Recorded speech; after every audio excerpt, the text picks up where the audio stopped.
Welcome to Extreme Couture Mixed Martial Arts Training Center. I'm Randy Couture. This training video is designed specifically to extract some wrestling technique, especially collegiate wrestling and Greco-Roman wrestling, and show you how I've learned to apply that directly to the mixed martial arts fight game. So whether or not you're an accomplished wrestler who's trying to make the transition to this fighting sport, or a more traditional martial artist who wants to add some wrestling skills to your game, I think you're really going to enjoy this video.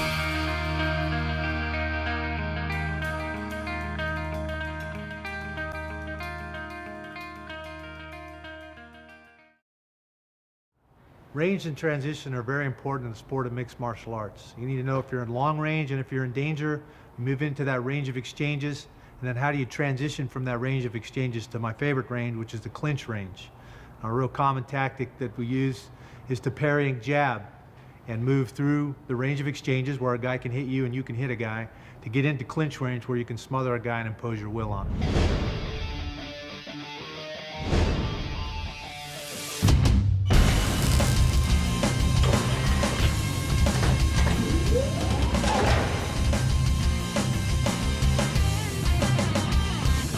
Parrying a jab to clinch. A real common way, simple boxing tactic and technique is just to be in long range as you move into range of exchanges and the jab comes. I'm just going to parry the jab. You know where the target is your face, and from there following that jab back, transitioning to clinch range. Simple, you can exchange jabs.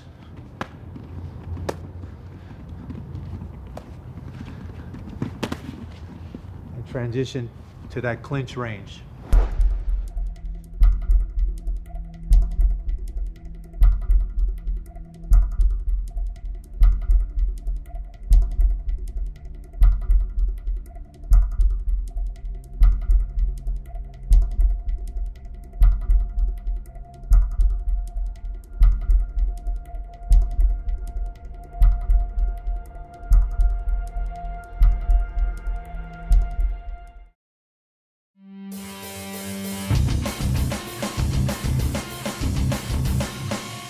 Sticky hands to clinch. Another simple tactic is using sticky hands, which is a tie technique. Okay. Again, I'm parrying, waiting for that jab, and as that jab comes, I want to tuck my chin into my shoulder, because a lot of times what follows that jab is that overhand right, or that straight right hand. And I want to extend my lead hand to smother my opponent's hands or stick my hands to my opponent's hands, and then follow through that transition range into clinch. So as the jab comes, I'm tucking my chin, sticking my hands, and moving to clinch range.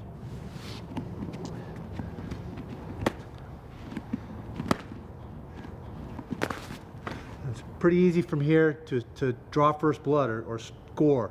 By off balancing my opponent, I'm pulling on this underhook. He's got to adjust and step around my leg. As he does and moves his hips back, I can bring that strike into the gut with my knee. So I like that from sticky hands. As I transition, I can also score right off the bat.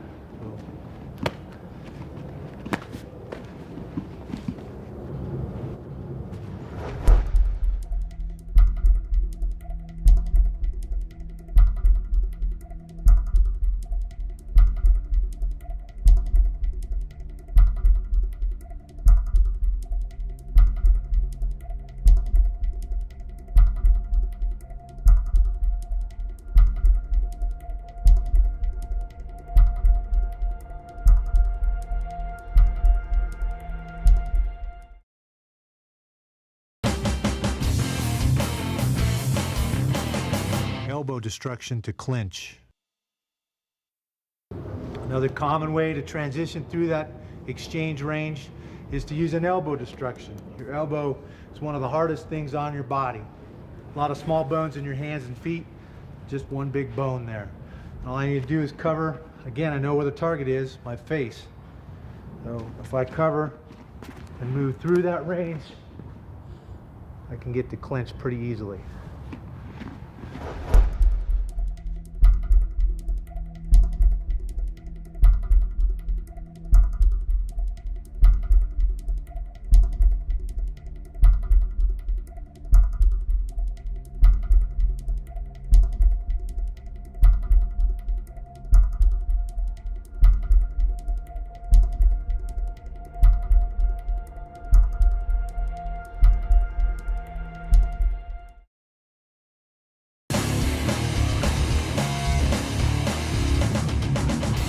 overhand to clinch. A lot of times I don't like to wait for my opponent to punch me. Okay? I want to be aggressive. I want to be the guy trying to hit him.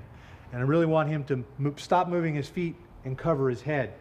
I do that by throwing a punch at his head, and that allows me that split second that he stops moving to transition to the clinch as well. I do that by throwing power at him, throw my overhand right or straight right hand at his head, getting him to cover and stop moving his feet, and follow that right to the clinch. So again, in your boxing stance, as you move into that range of exchanges, you throw that right hand and follow it right to the clinch.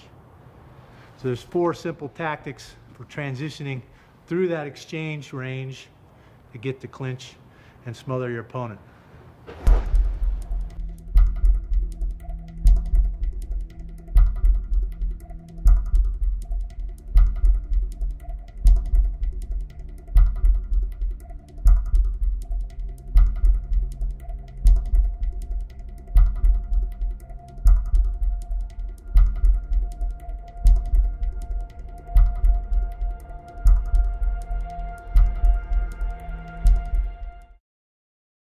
So now that we can transition through that range of exchanges and get to the clinch, let's take a look at a few options once we get to the clinch to take a guy down or score.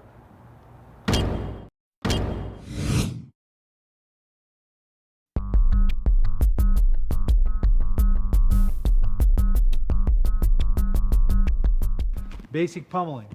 This exercise looks a little like swimming on dry land, where I'm just concentrating on taking my opponent's underhook away from him.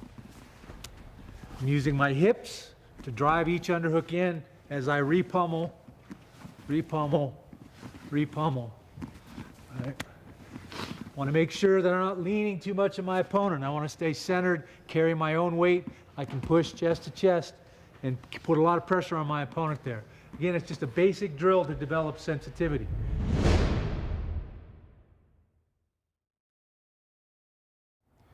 Okay, now that we know we can transition and close the distance to the clinch, and we have a basic sensitivity and understanding of pummeling in the clinch position, let's go over some takedowns from the clinch position. A lot of my favorite techniques come from this position, things that I've adapted directly from Greco-Roman wrestling. And Greco is a unique style that not a lot of people get exposure to, so you might like some of these techniques.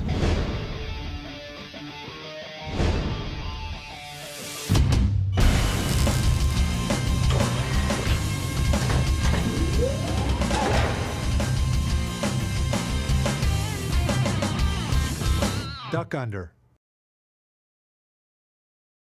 Now, a lot of times the art in martial arts is being able to make those little predictions or manipulate our opponent into stepping where we want him to step or reacting the way we want him to react. And so off of this basic pummeling drill, which we've already stated isn't terribly realistic, but is a good drill to learn sensitivity, I know that Ryan is going to try to take my underhook away every time I get an underhook. As he takes that underhook away, basic skill, level change, duck under. Again, I just need to get close enough in here so I can get my head through. The lower I go, the more I risk getting choked. So I only need as much space as I need to get my head through here for this duck under. So a lot of times when I do duck, I want to, instead of digging my underhook, I want to let my hand float to the top. From here, this is the classic counter to the guillotine choke. Anytime I put my neck under my opponent's armpit, I risk getting choked. Classic counter is to be able to pull myself up and in and keep him from choking me. So again, off the pummel, he's going to take that underhook away. I redirect his arm over my head, floated my hand on top, and now I'm right into this duck under position. There's several ways to finish from this duck under position. Okay, I can try and stand and choke right here. I can attack his hips from right here, elevate him and put him in the air, or I can simply drive into him and end up behind him in the standing position. A lot of options from that duck under position.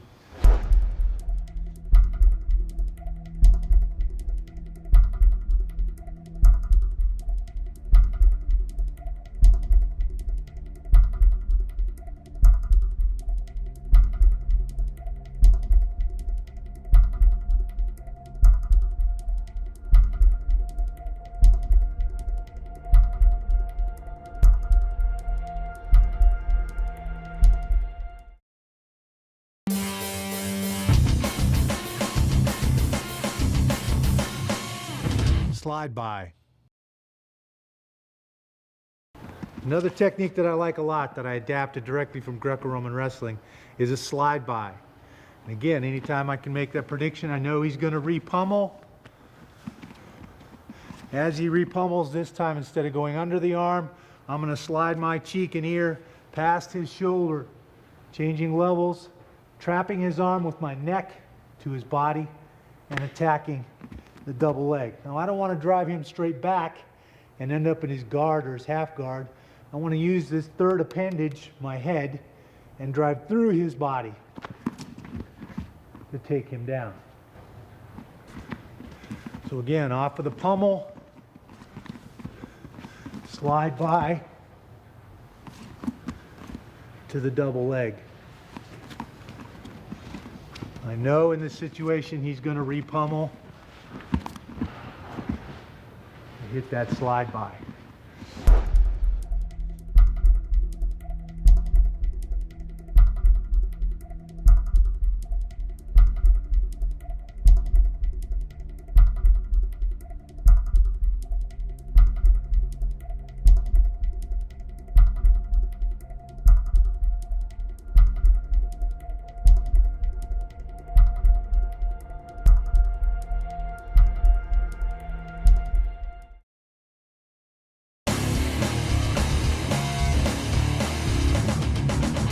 Knee block.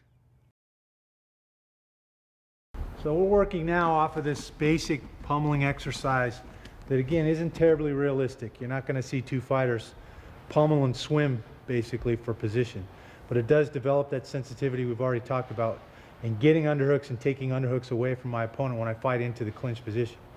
If I get to a more dominant position, as we talked about dominant positions where I have an underhook, a dominant with my head on the same side as my underhook, or even if I'm stuck in an over-under position and I can make my opponent step, I can change levels, block his knee, and now I'm going to use my underhook to run his upper body over his lower body.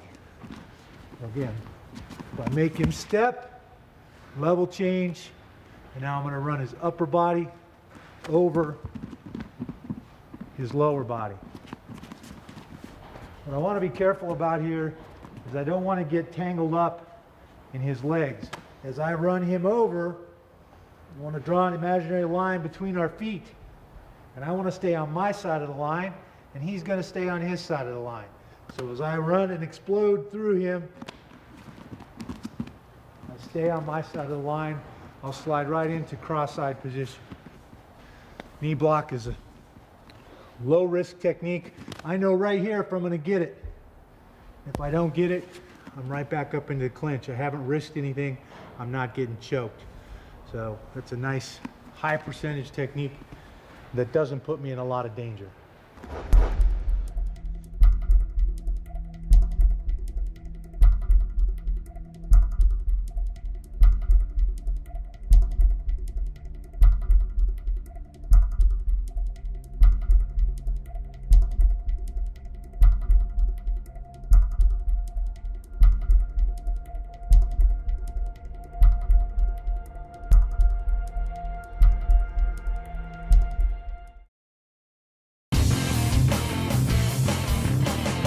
Inside trip. Another nice technique from this clinch position is an inside trip. If you've ever seen Matt Serra fight or Jay Haran fight, they both use this technique very effectively. Again, I need to make my opponent step. So I circle away from the leg I want to trip, and that leg's going to come to me. It has to. Okay, now I need to change levels. Again, commit my hip and trap his foot. I need to take my head over my knee. It's the only thing that locks his leg in here. If my head's not there, he can step out of this technique, and now I've put myself in danger. Okay? So that head needs to come right out and over that foot. From here, I'm just sagging my body weight through my opponent and tripping him to the mat. So I circle, make him step, commit, inside trip.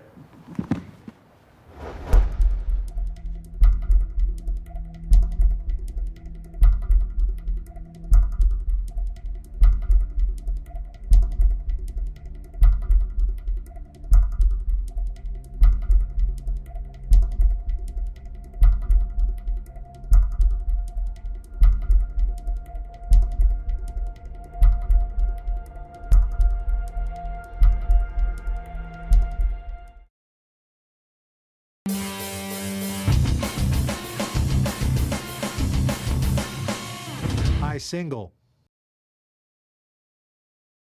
Another technique from this dominant position. Again, if I can make him step on one side, like a knee block.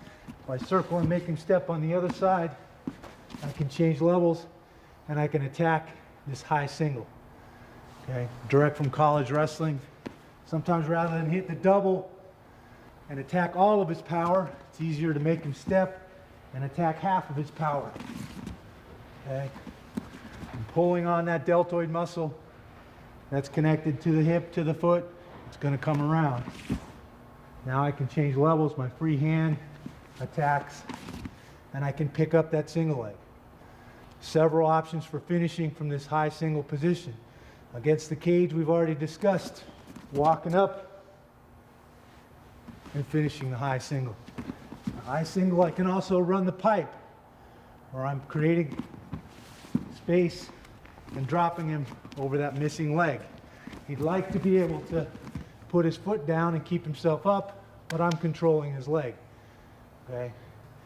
A lot of guys have good balance.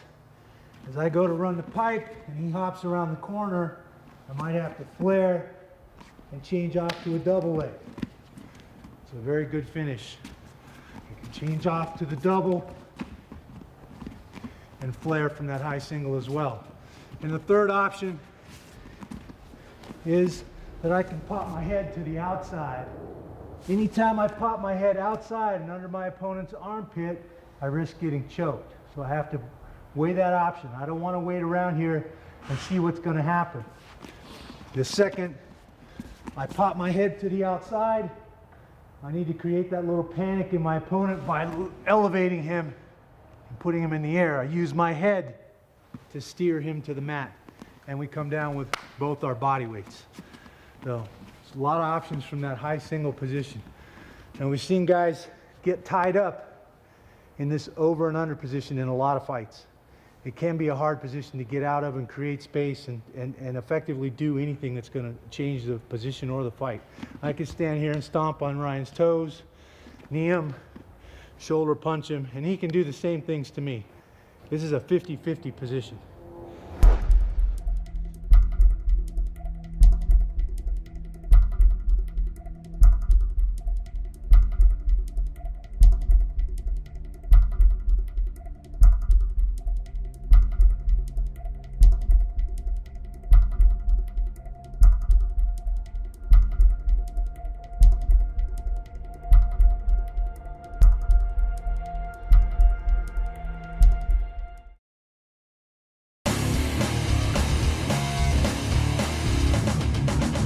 Twisting body lock. Again, this is a 50-50 position. I don't like those odds, so I don't really want to hang around here.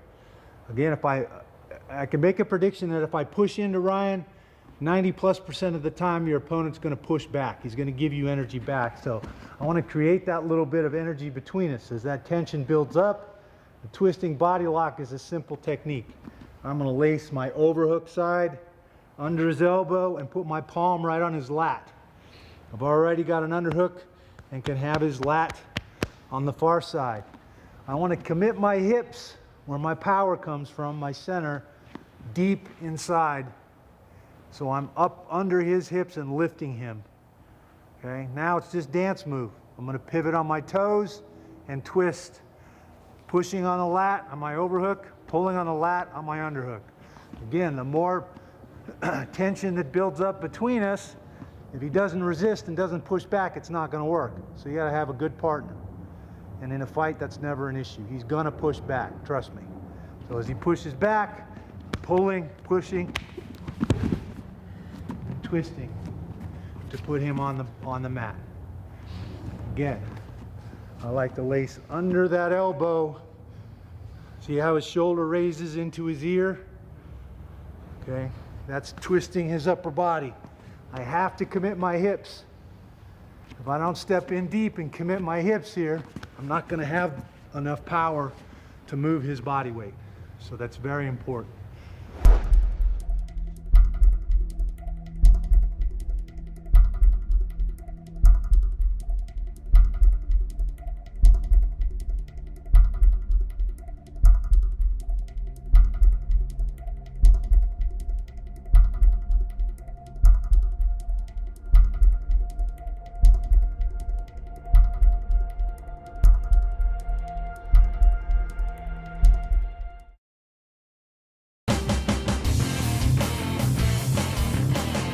off balance to a snap down. Another option, especially if I'm stuck in this 50-50 position, and he's got a little more dominant position, and he's pushing into me, is to off balance my opponent and snap him down. I'm starting by fishing my thigh inside of his thigh. I have an overhook. He feels pretty comfortable with his underhook. Okay, I'm just going to use my hip to break his balance. I'm going to bump him with my hip, keeping my foot on the floor at a 45-degree angle out. Okay. Again, if he's trying to push me to the fence or giving me some energy, I just need to meet that energy. Hold my own, hold my ground. And that tension builds up between us. As I take his base away, bump that leg out, I'm going to pound on his shoulder blades, take a half a step back and create that space for him to fall into. So again, we're pushing each other, we're stuck here. I fish my thigh inside his thigh, breaking his balance and capturing his head. Now from here we go to our submission series of dragging him to the mat.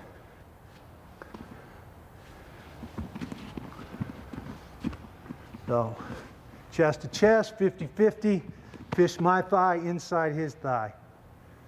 Overhook, underhook, gonna create the space, the little black hole for him to fall into right between us.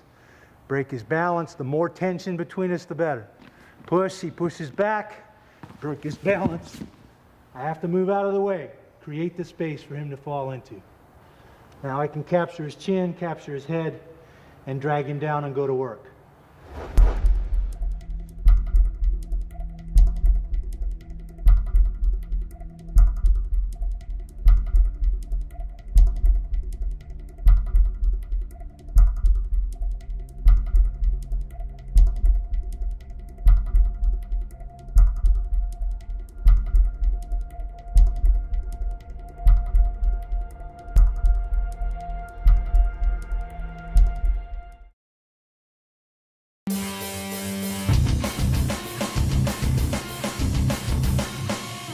Foot sweep. The final technique I like from the clinch, especially from a dominant position, again requires me to make my opponent step. If I pull on his shoulder and circle away from the leg I want to attack, that leg's going to come to me. That's what I'm looking for. As that leg comes to me, I'm just like I'm trying to get wind off my mat, I'm going to sweep his foot. Okay. So I make him step, as the foot comes around, I sweep it, and he'll go down. Using my underhook to make him step, sweep the lint off the mat. I want to meet right where the friction is, right where his foot meets the mat. I don't want to kick him high, I don't need to kick him, okay? Make him step, sweep. Okay? You can actually see that technique executed in a fight when I fought Rico Rodriguez years ago, but it's a good technique. Again, low risk. If I don't get it, I haven't put myself in huge danger. And that's clinch takedowns.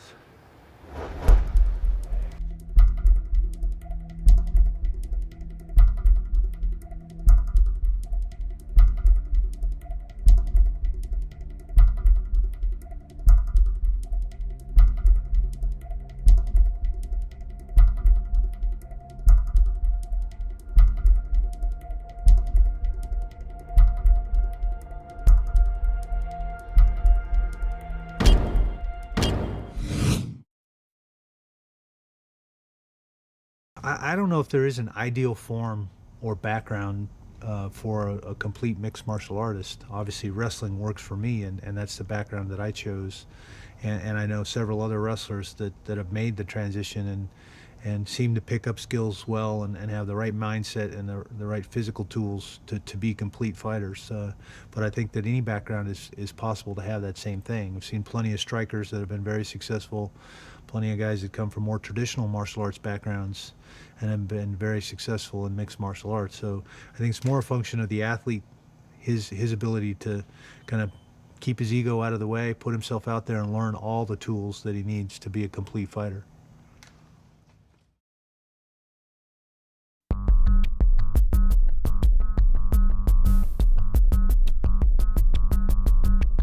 Common dominant position, single underhook.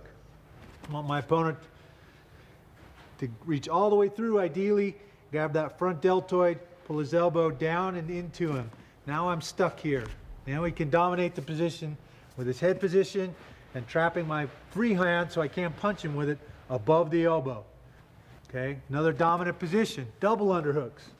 You want to have them nice and high, up behind my neck. The higher the better, so I can't lock. If he moves his lock to the middle of my back, I can lock over and take some control from him and maybe throw him or chuck him somewhere.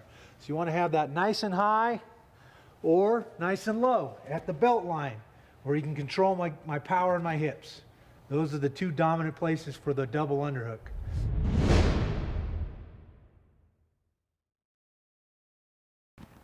So there's some basic clinch takedowns. Now the other side of that coin is in the unattached position, being able to set up open takedowns. Now the days are gone when we as wrestlers could come into a fighting event and just take anybody down at will. Guys have cross-trained, they sprawl better, they're way better at stuffing takedowns and keeping fights in the standing position. So I realized that I had to learn the other things too. The better my hands are, the more effective my punching. Not only do I protect myself better, but I can transition and make that guy think about something else, make him worry about getting punched in the head, and then transition and wrestle him, because that's obviously where I feel the strongest and the best. So the same thing is true for a striker. If his background is in that and that's where his strength is, the better his wrestling is, the easier it's going to be for him to keep a fight standing and keep in that strength of striking realm.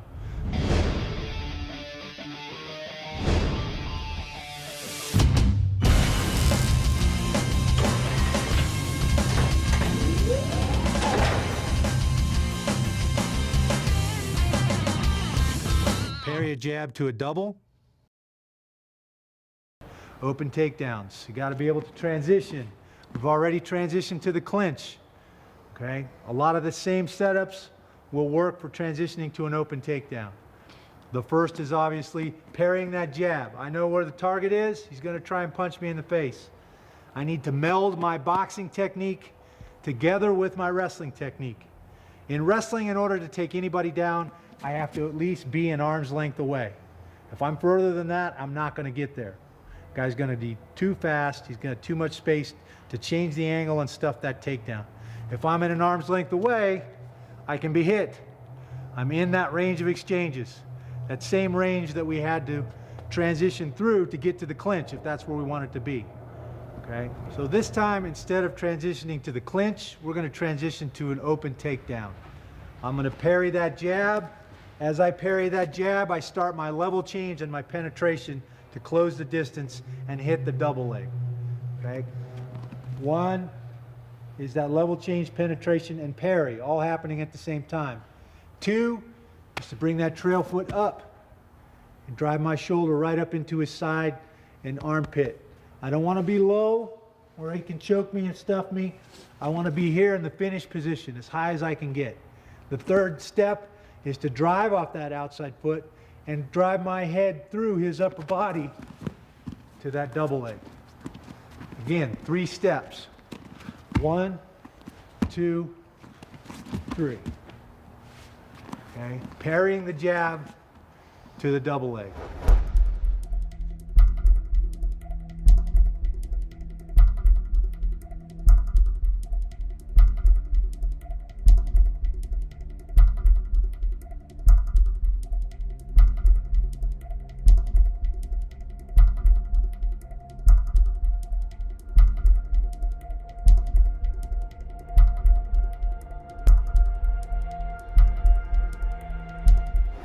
Now this 3-step combination, parrying the jab to the double leg, is in this instance, orthodox fighter versus orthodox fighter. If my opponent changes his stance, is in a southpaw stance, everything changes. I never want to shoot with my head towards that trail leg. I already in doing that, give him this nice angle that I have to then turn the corner and finish. The percentage of doing that goes way down. So I need to change my attack. And I want to attack the near side, the closest side of his body. He's a southpaw now, so I'm going to still parry that jab, but I'm going to do it with the other hand. Okay? And it's 2 steps now. Parry the jab, level change penetration. There's one. And the second step is right across his body and putting him into that double leg. Okay? So, orthodox versus orthodox, it's 3 steps. 1, 2, 3. Orthodox versus southpaw is 2 steps. 1, 2. Okay?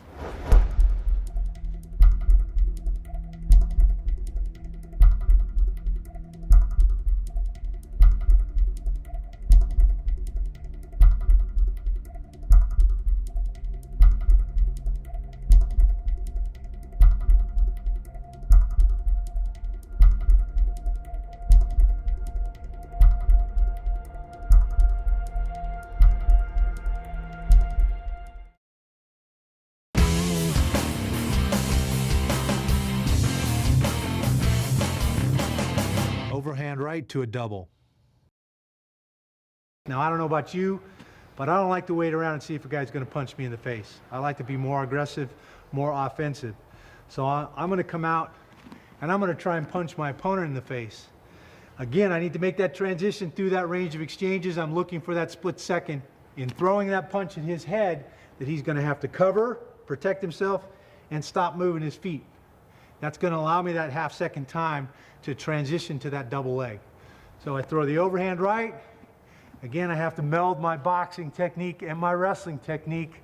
Everybody's seen boxers bob and weave. In wrestling, we call that a snake. I'm snaking my head out of his armpit. Okay? I throw the overhand right. There's 1, 2. I bob and weave, come out under that armpit. And then number 3 is that step across. Okay? Again, I'm throwing the punch this time. I start my level change and penetration as I throw that right hand. 1, 2, 3.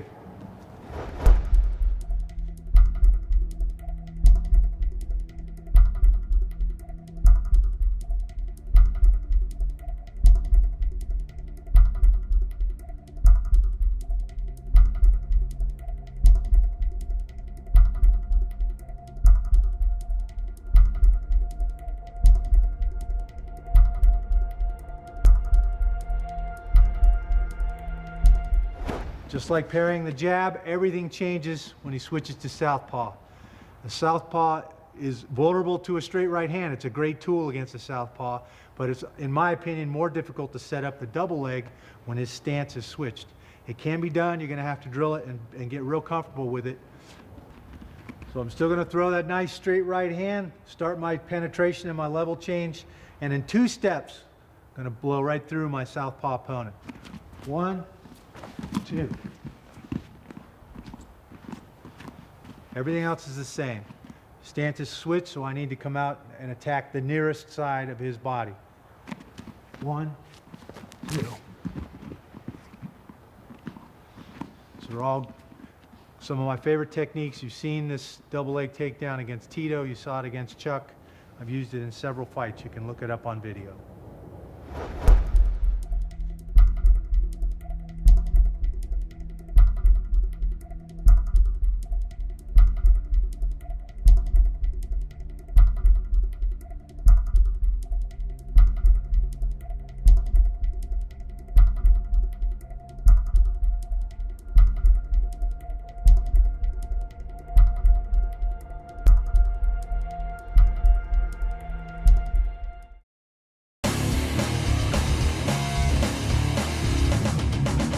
Single leg.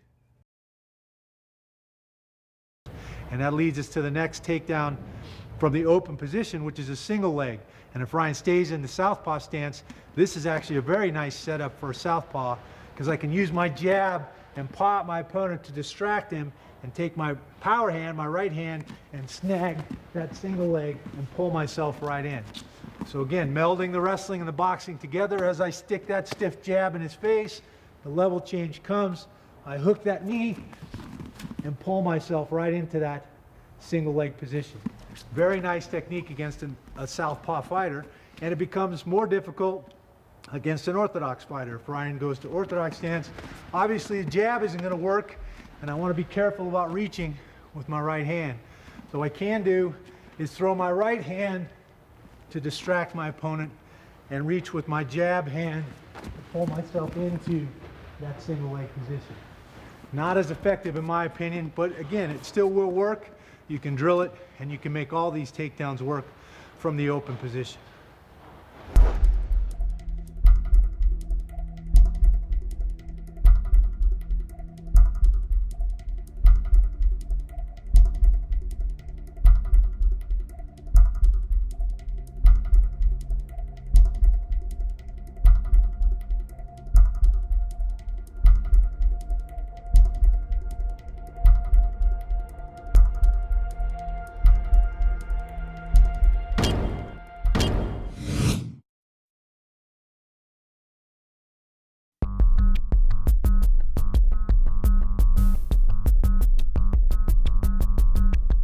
One of the things I had to figure out as a wrestler making the transition to fighting is how to adapt my wrestling technique and make it fit into fighting situations a little bit better. A perfect example of that is a basic skill in wrestling called level change and penetration. Obviously in level change and penetration in a wrestling match, when a guy's hunched over protecting his legs and his hips, I got to get much lower, I got to touch my knees on the mat, and I got to penetrate through that. But if he's standing upright in a fight posture, that changes. There's no reason for me now to go clear down there and touch my knees on the mat and try to come all the way back up into finished position. So I adapt my wrestling technique. I no longer touch my knees down there, and then we get this penetration where we're right up in to the finished position. Still a level change there, I'm still penetrating, but it's amended, it's shortened, and abbreviated to fit fight situations a lot better.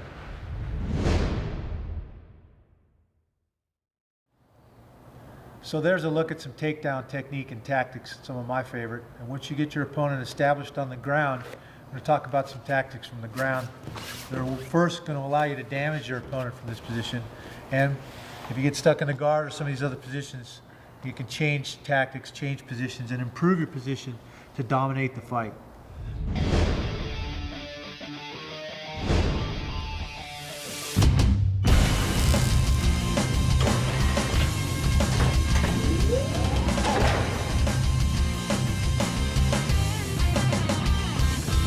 Overhand from guard. A common thing from the closed guard, my opponent's going to try and tie up my hands so I can't hurt him. He can try to tie up my head, which I need to pummel and clear. He's also going to try and tie up my hands so that I can't damage him with them. One of the things I like to do is just like ripping a phone book, I'm going to shoot one hand up into his chin to extend his head and pull the other hand out of his lock, and that's going to allow me to bring it over in that overhand position and land a good shot. I also want to use my elbows. Again, one of the hardest parts of my body is the elbow. And so anytime my hands are tied up here, I can rotate my elbow over the top of his lock and bring it into his face, trying to get those cuts and land those shots that can change the fight.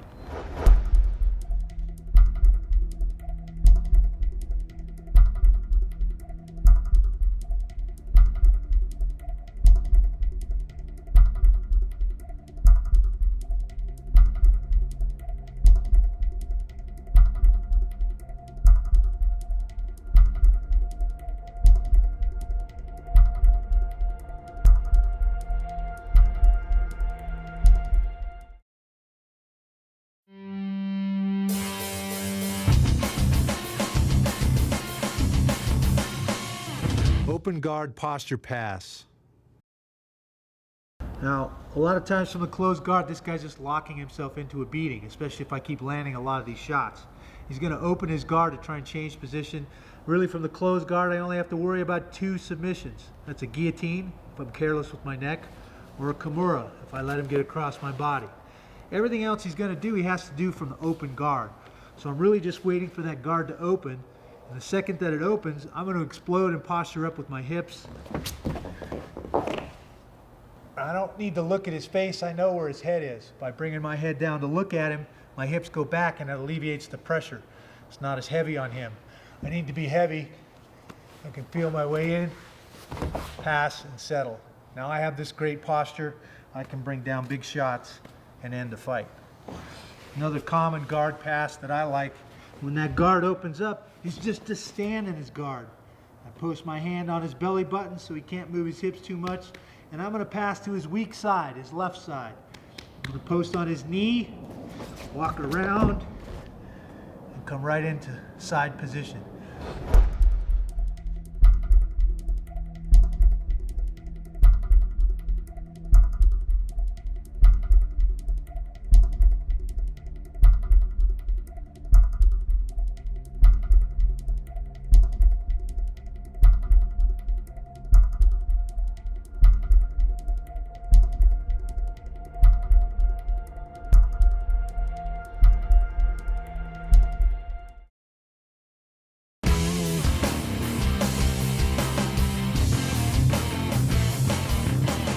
Hand on hip control.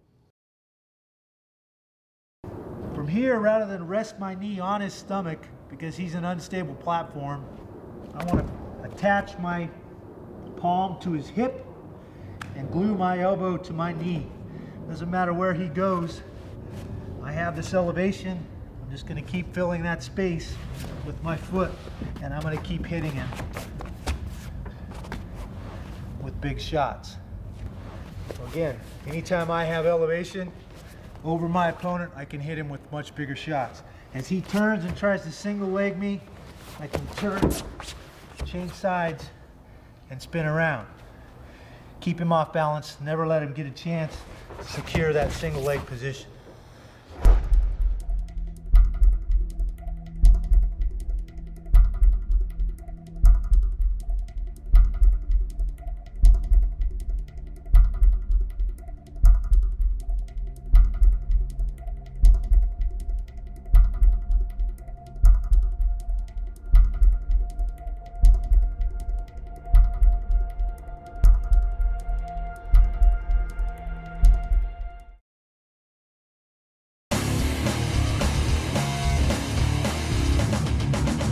Side ride. Common thing for guys to do is to turn and try and get out of this, to go fetal. From there, I can fall into the side ride position where I'm going to take my deep waist hand and grab the inside of his flank or thigh. I want to keep my knee up in under his chest. He's tied in here with a deep waist. It gives me a free hand to kind of tee off on him. He's stuck here. It's hard for him to get out of this position. This can be a showstopper and a real good position to do some damage and end a fight.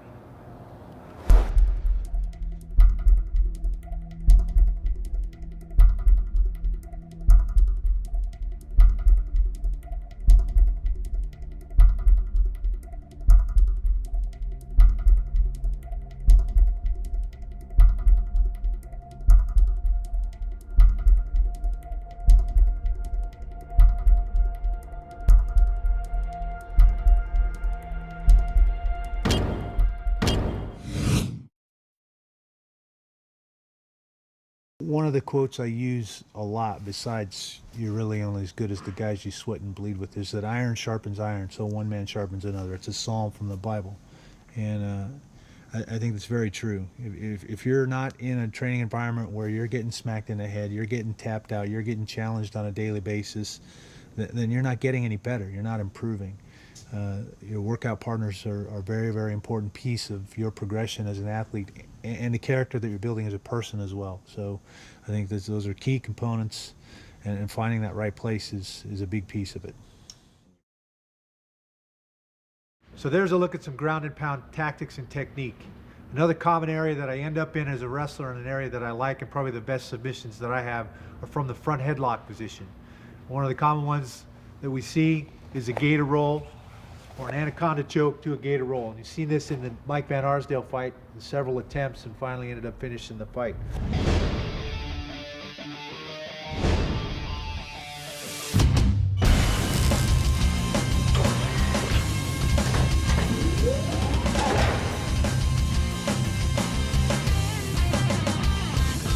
Anaconda choke from a gator roll. I want to make sure and keep my weight centered over my opponent's head and shoulders. Make him carry my weight. Now for the process of demonstrating, I'm on my knees on the mat, but I don't really want to rest there. I want my opponent to carry all that weight and take some gas out of his tank. I'm going to fish my hand all the way through using this armpit to expose my palm in his armpit. From there I can slide right in, grab my own bicep. Now comes the gator roll part. A lot of times it's hard to just apply the choke from here. To cinch it up, I'll drive my elbow through his armpit and roll my opponent. And now actually my hips, where all my power comes from, apply the choke. By walking my hips into my opponent, the choke gets applied.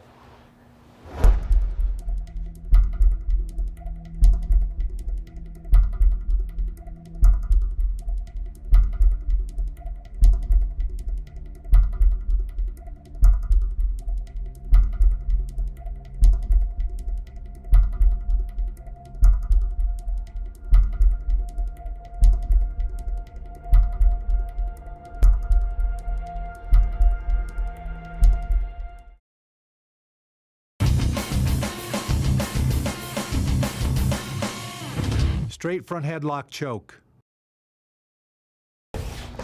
Another common front headlock choke is just that, a front headlock choke. And rather than fish my hand through the armpit, this time I'm going to go the other way, up under where I can lock this nice hard radial bone into that jaw set where that carotid artery is on my opponent.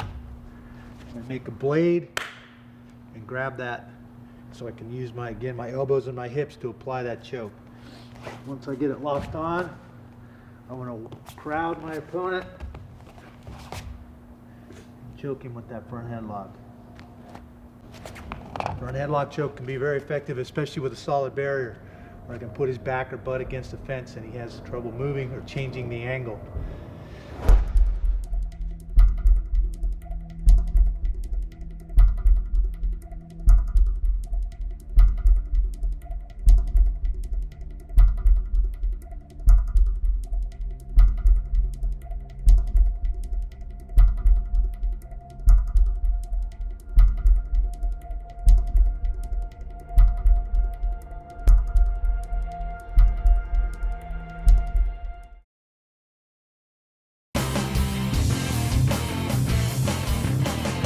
Front quarter Nelson to a Darce choke.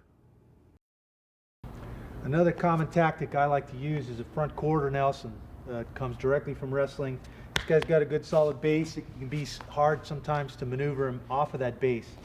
So I lace, controlling his head again, lace my hand through, grab my own wrist, and I'm going to use all four of my fingers to attack his carotid, the tendons in his neck that protect his carotid artery. And by using my hip and bringing it to his side, I can take his base. Now I'm going to release my wrist and lace my hand under his head and slide right in to the Darce. From here, I'm just settling my center and applying the choke.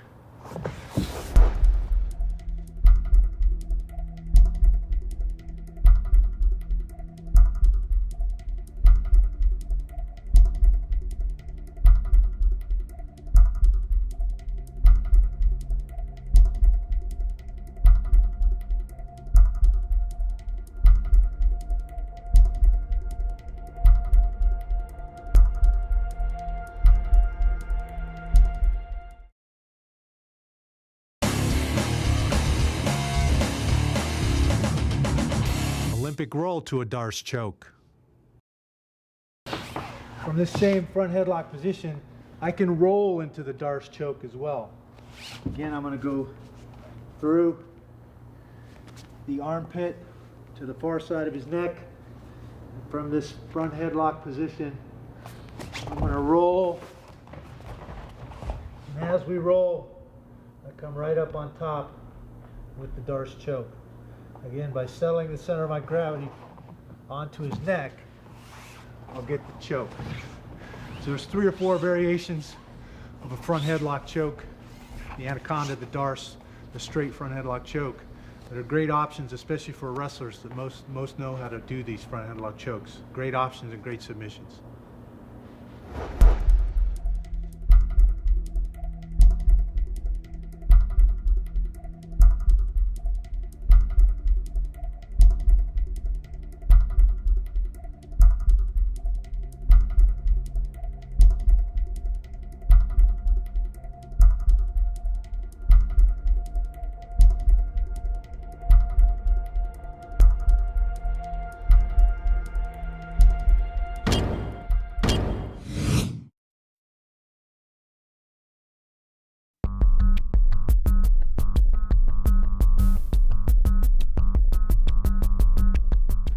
Another situation we've kind of invented and adapted wrestling to from this clinch is to use a wrestler's collar tie and move my feet in dirty box. So I'm holding and punching, but I want to move my feet and force my opponent by this downward neck pressure to try and have to catch up with me all the time.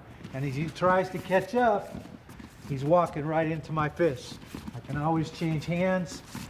And again, dirty box. You saw that in the very first Belfort fight years ago, and everybody kind of coined the phrase dirty boxing then, and a lot of people have used it since then.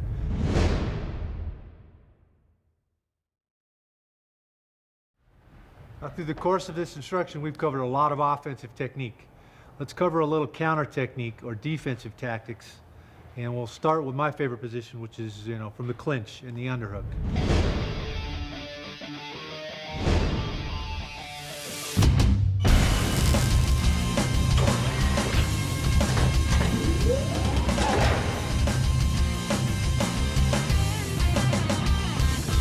Countering an underhook.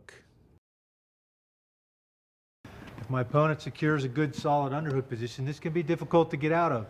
And I want to be careful about limiting how much I expose myself to being scored on or taken down. So nicely, we go where our head goes. Our head's attached. So I want to grab that opposite ear.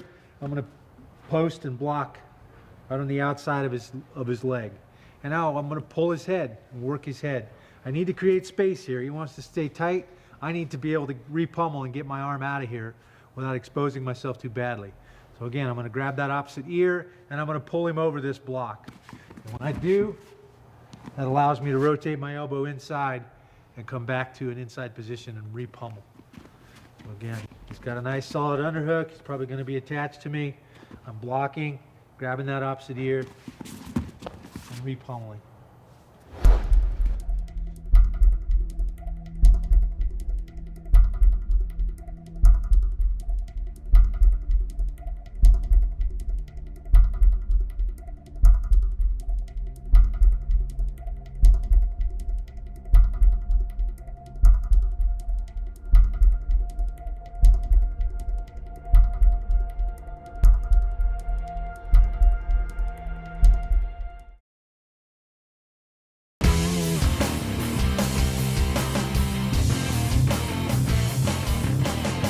Countering double underhooks.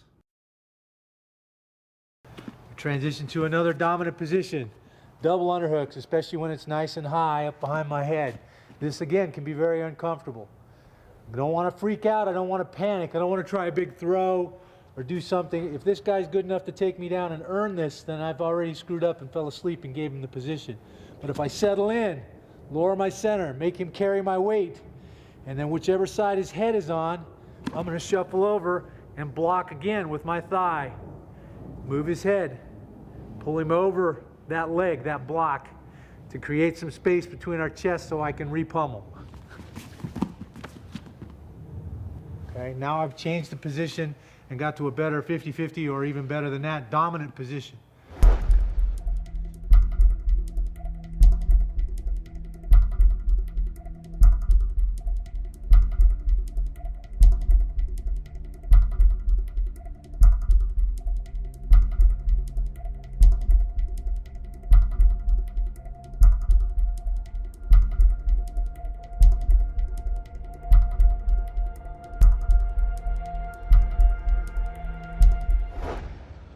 From the underhook position or the double underhook position, a nice technique, and sometimes when I'm stuck here against some better wrestlers, a way I'll get out of this is to use my overhook, and I'll almost turn my back and kick like a mule.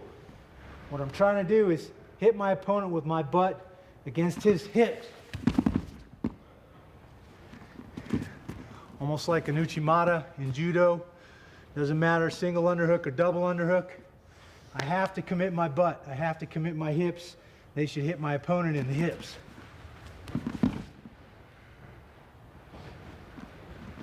If I'm really stuck in that underhook position and I'm going down, this is sometimes a last ditch but effective way to counter this position.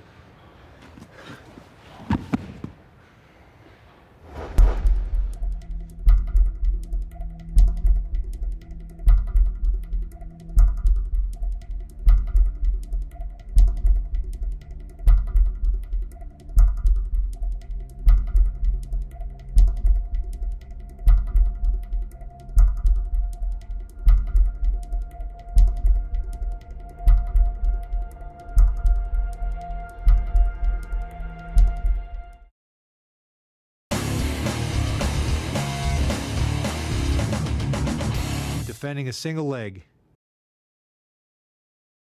Another common place we end up is a single leg.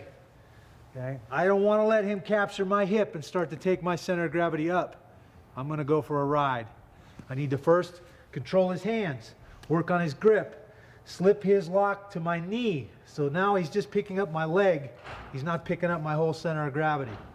I'm going to attach myself to this wrist and wait for him to adjust. I can keep my balance here a while. He's carrying weight. Okay, wizard in so I can keep my balance. And I'm going to work on that grip. If I can pull and pop his grip, I get my leg back. Okay. Sometimes I can put my chin, or if he's tall, my head underneath his chin. Sorry, my shoulder or my head under his chin. And I can extend my leg and pull and break that lock. Okay. I want to get my leg back to the floor. Now I can circle out and clear or stay right in the clinch position. It depends on what my goal is.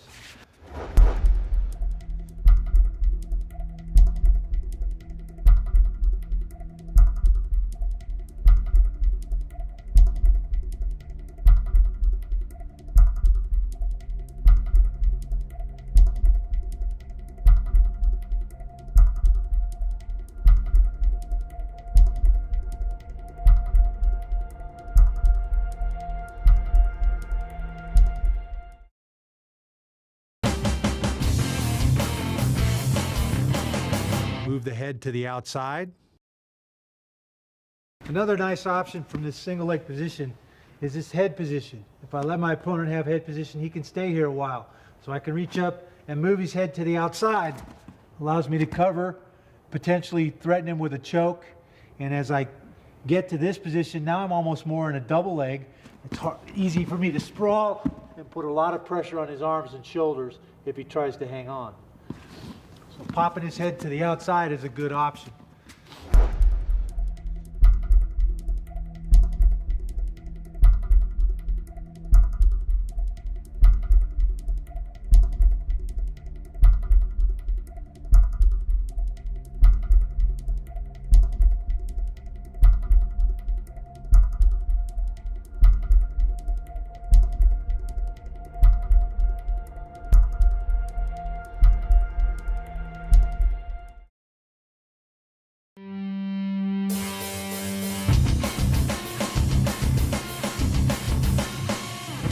Kick over.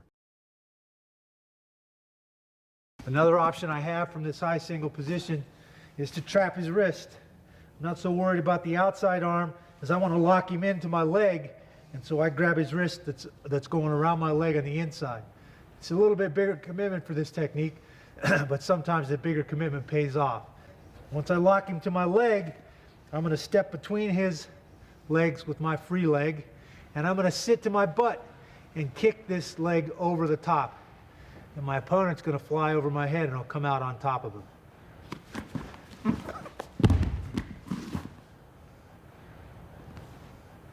Like I said, the kick over, a little bigger commitment. Guy anticipates you're going to do it and lets go, you're going to end up on the bottom. But if you lock him in tight and kick him over, you end up in pretty good position.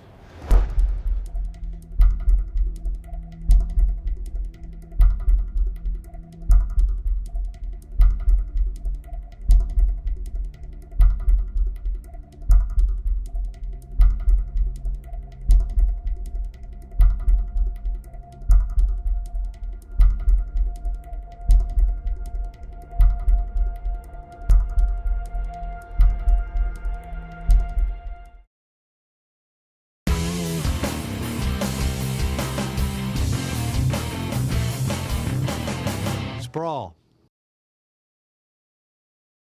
Obviously the counter to a double leg takedown is to sprawl.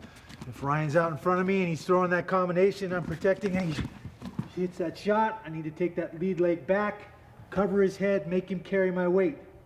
What I never want to do is rest my knees on the mat. It takes a lot of pressure off my opponent. Now we can start to find daylight and find a way out from underneath me. I want to stay here, centered over his head and shoulders, and I want to drive through my toes all the way through him. Make him pay for taking that shot. Make him carry that weight. Now once I get his shot stopped, I can control his hands so he can't get his hands locked around the leg and suck it under me. Okay. Once that shot's stopped and I've taken that energy out of him, now I can look to extend him, block, and spin behind into that side ride position. Those are some real common, straight up counters and counter tactics for takedowns and clinch work.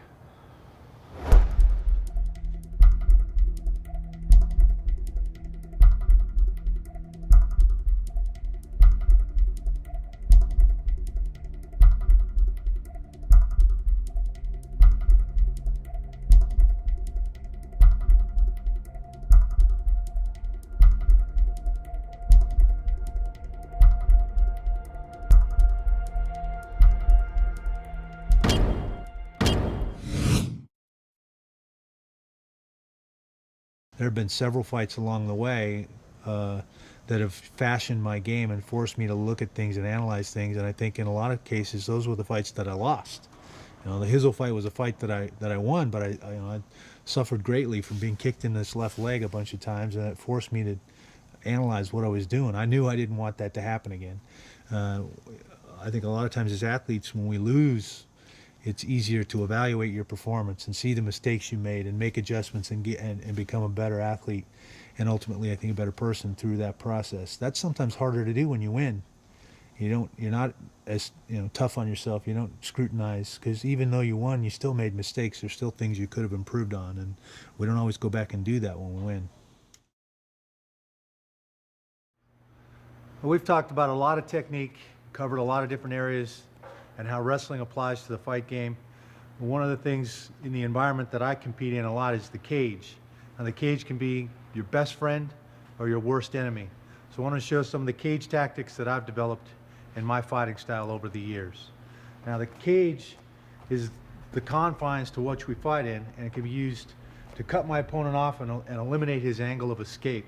I know that about 2.5 feet out from the edge of the cage is a black ring. If you look at any canvas from the UFC, there's a black ring there, and I can tell in my peripheral vision as I hunt my opponent down, when his feet cross that black line, that he's now have a limited angle of escape, and he's only about 2.5 feet from the cage. That's my opportunity to attack. That's my opportunity to close the distance, whether that be to the clinch or to throw an offense at him like a double leg, to ram him into the fence and trap him.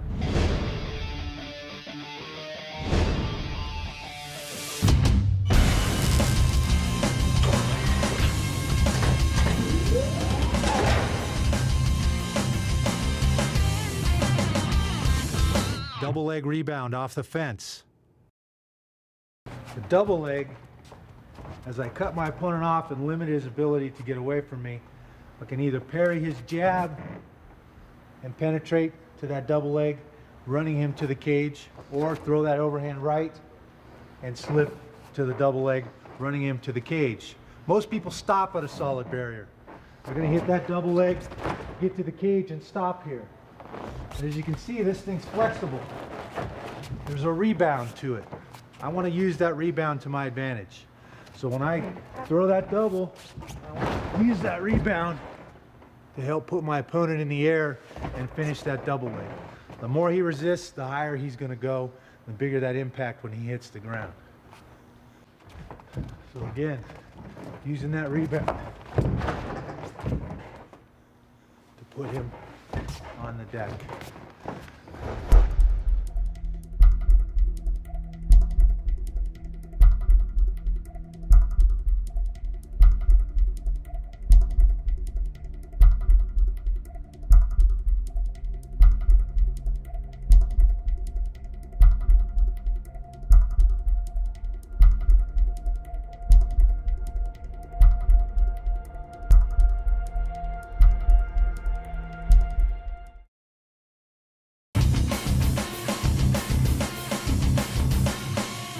High single leg takedown. A lot of times I get here and we're stuck here. My double leg didn't go the way I planned. I've still got the solid barrier to trap him here. From this position, instead of hanging on the double and using all the strength I have to try and pull his legs out, I'm going to change off. And when I change off, I'm changed to a high single. And unlike wrestling, I don't want to just stand up with my opponent's legs, or leg in this case, because he's got free hands. He's going to start making me eat leather, and that generally doesn't taste good. What I want to capture is his hip. It's easy for me from here to switch my lock from the double to the single. Okay, I've got him trapped on one side with my head, on the other side with my hand, and now I'm just going to slide right up until I can feel his cup. I'm going to walk his hips up. Now I just need to create a hole for him to fall into. I use my head to steer him to the mat. Okay, that's a high single using the fence and that solid barrier to help me. Okay. This barrier can also be good for clinch control. If I close the distance and get to the clinch, I've got my opponent trapped with my head on one side and that hand on the other side. Whether it be an underhook up high or a leg attack down low.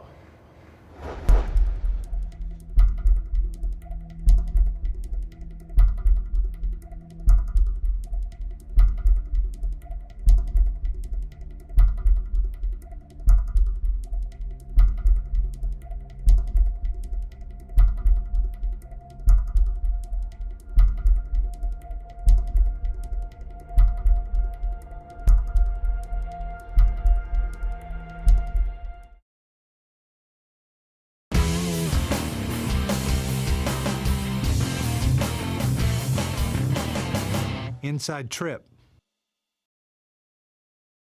Now, especially if I'm in on a double leg, a lot of times my opponent's going to shift his weight down, bring his feet out, and try and keep me from pulling that double leg out. In doing so, he creates some space, which allows me to lace my ankle inside, and now I can circle him towards that missing leg for an inside trip. A fairly simple technique, and I've used it in several fights. And anytime he gets his feet out away from the cage to try and keep me from taking him down, again, I can lace in here. Now I'm going to pivot and circle him towards that trapped leg.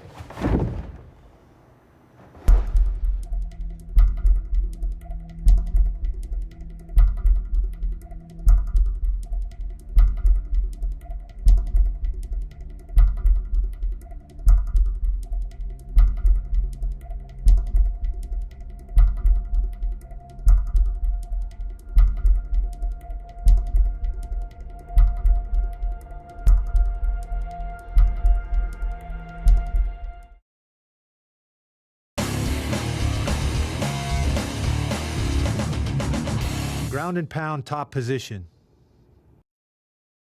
Once we hit the ground here, especially against the cage, becomes an elevation game.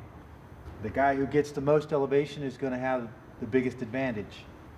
Okay? The cage can be a huge hindrance or it can be a huge help depending on your perspective and the position that you're stuck in. As I get on the ground here, I want to keep my head clear, I want to keep my hips in, I want to stay postured up. The more I'm postured, the bigger the shots and the more controlling I can be. I can use this fence to my advantage. Whichever side my opponent tries to go to escape, I want to raise that opposite leg, and I want to crowd him with my hips towards his head. And the more stacked and elevated I get, the easier it is for me to trap him here. He changes his head to the other side. I'm going to change sides. Again, crowding with my hips, posturing up, and trapping him again.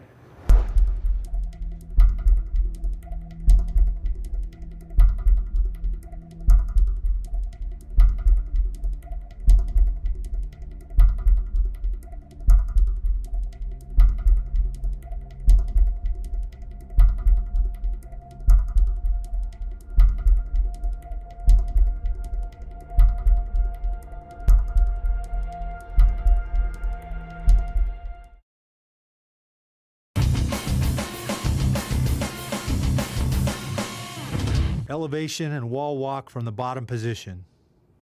Key, on the other hand, wants to try and get off of his back. As long as he's flat on his back, he's going to be stuck here, and he's not going to like the fence very much at all. He gets to his shoulder, that's better. He gets to an elbow, that's better. He comes up to a hand, that's even better. Now he can start to use the cage to walk himself up back to the standing position. So, depending on your perspective, the cage can be a help or a huge hindrance. You need to use it to your advantage.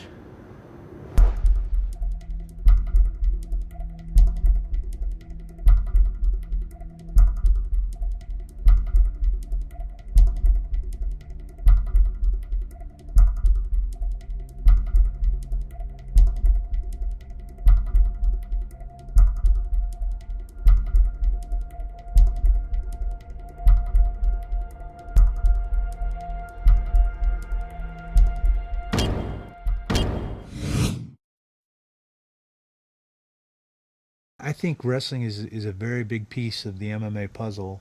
That it can't be neglected. Just like striking can't be neglected, the jiu-jitsu and the ground skills can't be neglected. There's a transition skill and the takedowns and all the other things that come from wrestling that directly apply to this sport. And the guys that overlook it or don't choose to spend any time there have a glaring weakness. And that's